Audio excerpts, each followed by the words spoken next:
Hello friends, welcome back to my channel. हमने कल पढ़ा था सिक्योरिटी काउंसिल की पावर एंड फंक्शन। आज हम उसे कंटिन्यू कर रहे हैं। तो हम आ जाते हैं अब आर्टिकल 36 क्लॉज 3 पे, referring the dispute to international court of justice in accordance of the provision of statute of the court.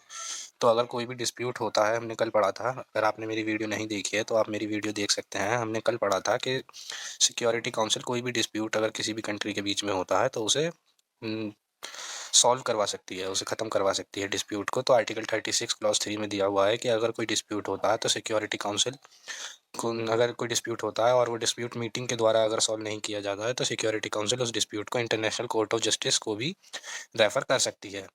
अब हम आ जाते हैं आगे कि as per the provision of article 37 first of all the interested party in dispute shall try independently.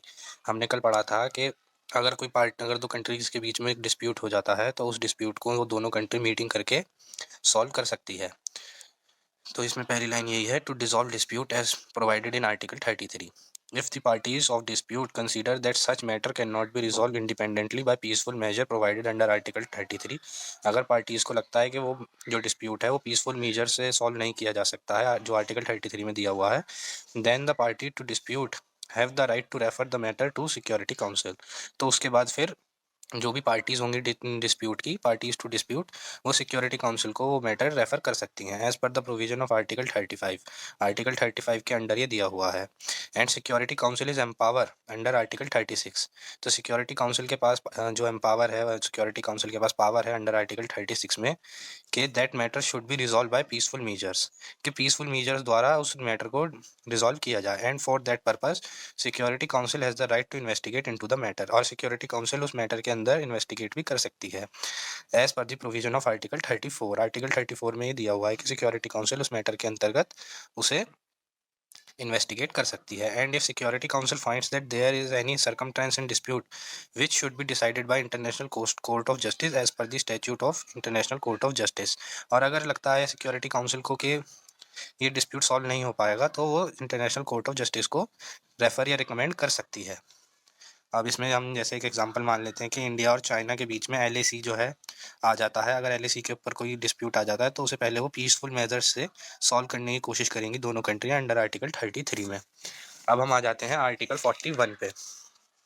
Article 41 जो है कुछ restrictions लगाता है। जो रेस्ट्रिक्शंस हैं वो है कंप्लीट और partial interpretation of economic relations.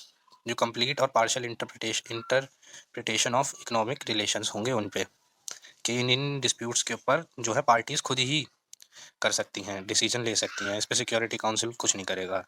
Rail, sea, postal, telegraphic and other means of communication में बी इंटरप्टेड पार्टली और कम्प्लीटली। अगर rail, sea, postal, telegraphic, radio, ये सब अगर इंटरप्ट होते हैं तो भी सिक्योरिटी काउंसिल कुछ नहीं करेगी। एंड डिप्लोमेटिक रिलेशंस रिवोक, अगर डिप्लोमेटिक रिलेशंस रिवोक हो जाते हैं तो भी सिक्योरिटी रेस्ट्रिक्शन नहीं करेगी। एड हॉक कमेटी बना सकती है सिक्योरिटी काउंसिल। सिक्योरिटी काउंसिल एक एड हॉक कमेटी बना सकती है। It is constituted as per requirement of any dispute. ये रिक्वायरमेंट डिस्प्यूट के रिक्वायरमेंट के हिसाब से ad hoc committee security council बनाती है। It is not for a permanent purpose of inspection and inquiry to study fact of the dispute and to present the. तो जो add hoc committee होगी वो परमानेंट नहीं होगी, वो बस इंस्पेक्ट और इंक्वायरी के लिए होगी, जो और उस डिस्प्यूट के स्टडी के लिए होगी वो। अब आगे आ जाते हैं UN peace keeping force before 1956 was considered as emergency force. तो अगर नहीं हो पाता सॉल्व तो यूएन पीस कीपिंग फोर्स भी बनाई जा सकती है, जो कि 1956 से पहले इमरजेंसी फोर्स भी जानी जाती थी। And it is ad hoc committee which is known as after as 1956 as UN peace keeping force. इसे हम 1956 के बाद हम यूएस पीस कीपिंग फोर्स भी माना गया है 1956 के बाद। Thank you. अगर आपको ये वीडियो पसंद है तो आप लाइक, शेयर एंड सब्सक्राइब कर सकते हैं। Thank you.